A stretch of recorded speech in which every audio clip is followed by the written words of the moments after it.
Necromancy. We have said that the images of persons and things are preserved in the astral light.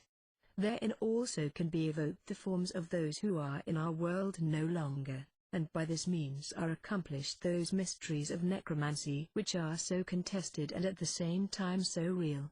The Kabbalists who have discoursed concerning the world of spirits have described simply what they have seen in their evocations. Eliphas, Levi's aide, who writes this book, has evoked, and he has seen. Let us state, in the first place, what the masters have written on their visions or intuitions in that which they term the light of glory. We read in the Hebrew book concerning the revolution of souls that there are 3 classes of souls, the daughters of Adam, the daughters of angels and the daughters of sin. According to the same work, there are also 3 kinds of spirits: captive, wandering and free. Souls are sent forth in couples. At the same time certain souls of men are born widowed, for their spouses are held captive by Lilith and Ma, queens of the Striges. They are souls condemned to expiate the temerity of a celibate's vow. Hence, when a man renounces the love of women from his infancy, he makes the bride who was destined for him a slave to the demons of debauch. Souls grow and multiply in heaven, as bodies do upon earth. Immaculate souls are the daughters of the kisses of angels. Nothing can enter heaven save that which comes from heaven. Hence, after death, the divine spirit which animated man ascends by itself above and leaves 2 corpses below, one upon earth, the other in the atmosphere, one terrestrial and elementary, the other aerial and sidereal, one already inert, the other still animated by the universal movement of the soul of the world, yet destined to die slowly, absorbed by the astral forces which produced it. The terrestrial body is visible, the other is unseen by the eyes of earthly and living bodies, nor can it be beheld except by the application of the astral light to the translucid, which conveys its impressions to the nervous system and thus influences the organ of sight, so that it perceives the forms which are preserved and the words which are written in the book of vital light. When a man has lived well, the astral body evaporates like a pure incense ascending towards the superior regions, but should he have lived in sin, his astral body, which holds him prisoner, still seeks the object of its passions and wishes to return to life. It torments the dreams of young girls, bathes in the stream of spilt blood and floats about the places where the pleasures of its life elapsed. It watches over treasures which it possessed and buried, it expends itself in painful efforts to make fresh material organs and so live again. But the stars draw it up and absorb it, it feels its intelligence weaken, its memory gradually vanishes, all its being dissolves. Its former vices rise up before it, assume monstrous shapes and pursue it, they attack and devour it. The unfortunate creature thus loses successively all the members which have ministered to his iniquities, then he dies a second time and forever, because he loses his personality and his memory.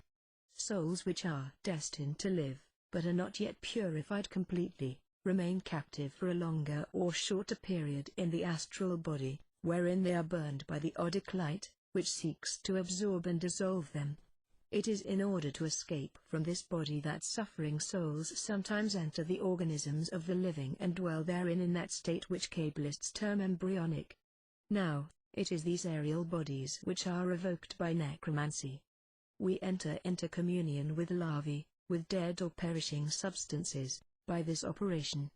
The beings in question, for the most part, cannot speak except by a ringing in our ears produced by the nervous shock to which I have referred, and commonly they can reason only by reflecting our thoughts and our reveries. To behold these strange forms we must put ourselves in an abnormal condition akin to sleep or death, in other words, we must magnetize ourselves and enter into a kind of lucid and waking somnambulism. Then necromancy has real results, and the evocations of magic can produce actual visions. We have said that in the great magical agent, which is the astral light, there are preserved all impressions of things, all images formed either by rays or reflections. In this same light our dreams come to us, it is this which befools the insane and misguides their dormant judgment in pursuit of the most bizarre phantoms. To ensure vision without illusion in such light, a powerful will must help us to isolate reflections and attract rays only. To dream awake is to see in the astral light, and the orgies of the Sabbath, described by so many sorcerers in their criminal trials, came to them solely in this manner. The preparations and the substances used to obtain this result were often horrible, as we shall see in the ritual, but the result itself was never doubtful. They saw, they heard, they handled the most abominable, most fantastic, most impossible things. We shall return to this subject in our 15th chapter. At the present moment we are concerned only with evocation of the dead. In the spring of the year 1854 I had undertaken a journey to London, that I might escape from internal disquietude and devote myself, without interruption, to science. I had letters of introduction to persons of eminence who were anxious for revelations from the supernatural world. I made the acquaintance of several and discovered in them, amidst much that was courteous, a depth of indifference or trifling. They asked me forthwith to work wonders, as if I were a charlatan, and I was somewhat discouraged, for, to speak frankly, far from being inclined to initiate others into the mysteries of ceremonial magic, I had shrunk all along from its illusions and weariness. Moreover, such ceremonies necessitated an equipment which would be expensive and hard to collect. I buried myself therefore in the study of the Transcendent Kabbalah, and troubled no further about English adepts. When, returning one day to my hotel, I found a note awaiting me. This note contained half of a card, divided transversely, on which I recognized at once the seal of Solomon. It was accompanied by a small sheet of paper, on which these words were penciled: "Tomorrow, at 3 o'clock, in front of Westminster Abbey, the second half of this card will be given you." I kept this curious assignation. At the appointed spot I found a carriage drawn up, and as I held unaffectedly the fragment of card in my hand, a footman approached, making a sign as he did so, and then opened the door of the equipage. It contained a lady in black, wearing a thick veil. She motioned to me to take a seat beside her, showing me at the same time the other half of the card. The door closed, the carriage drove off, and the lady raising her veil, I saw that my appointment was with an elderly person, having grey eyebrows and black eyes of unusual brilliance, strangely fixed in expression.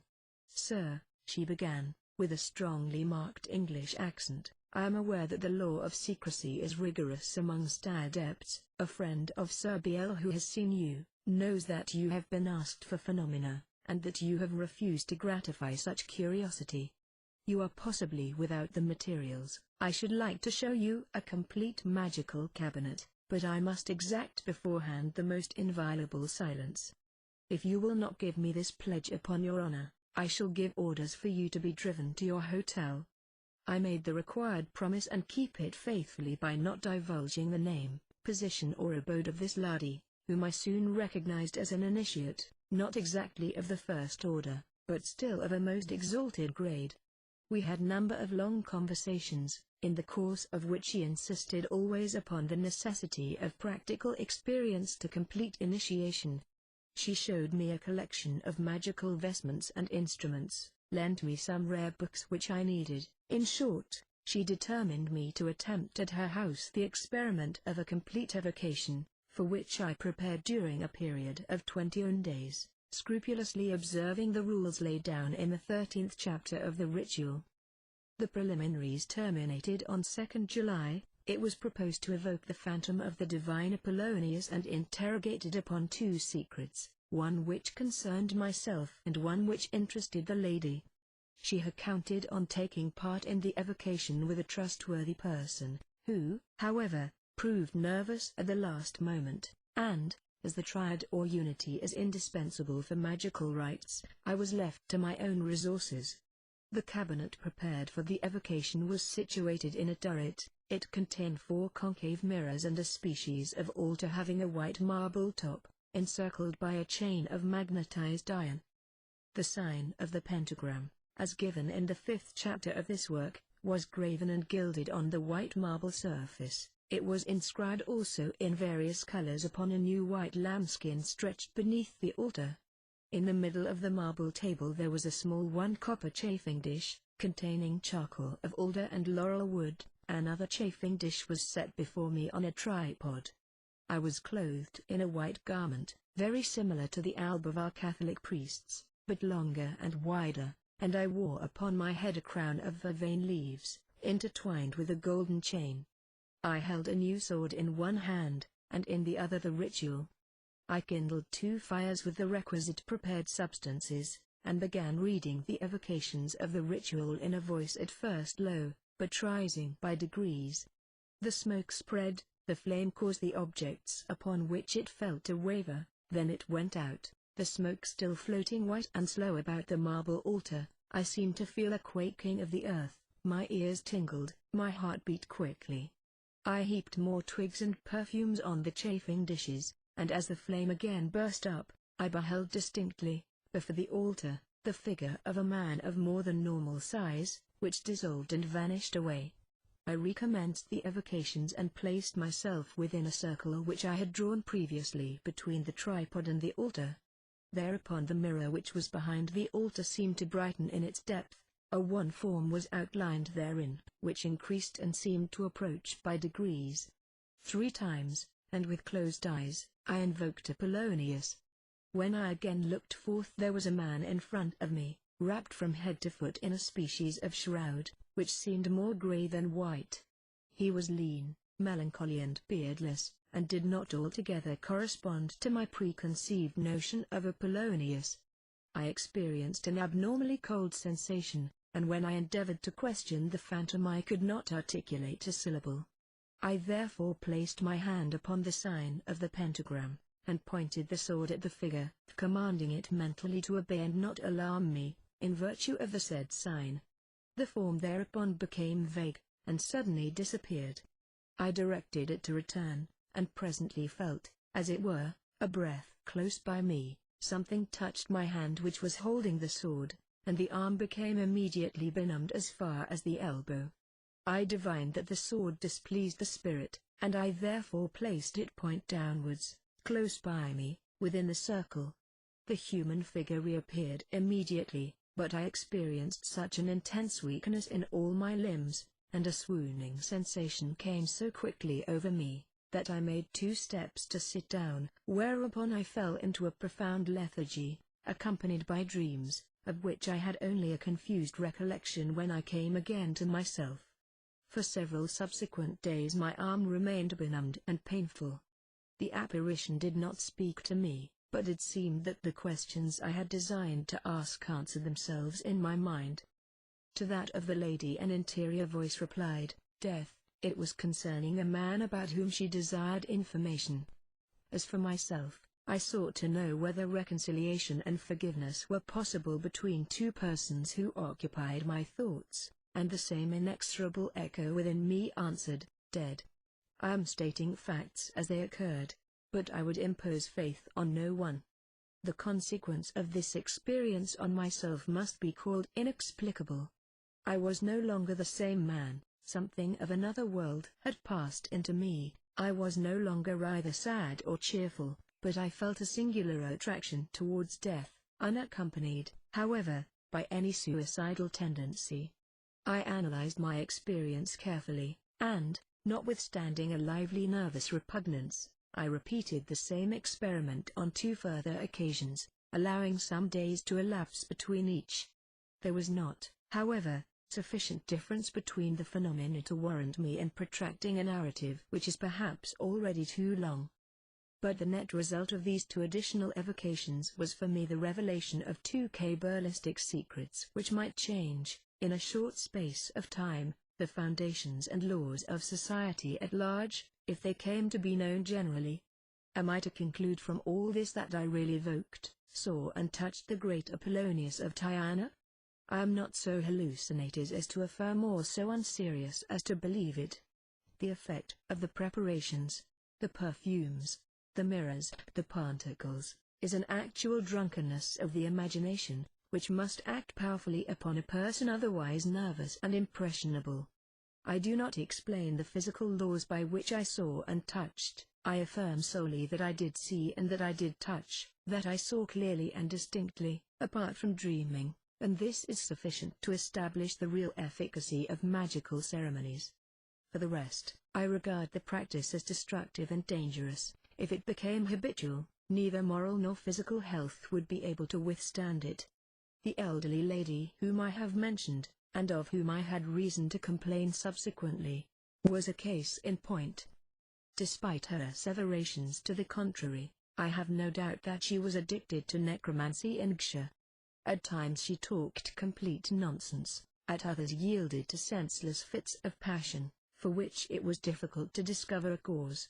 I left London without bidding her adieu, and I adhere faithfully to my engagement by giving no clue to her identity, which might connect her name with practices, pursued in all probability without the knowledge of her family, which I believe to be numerous and of very honourable position.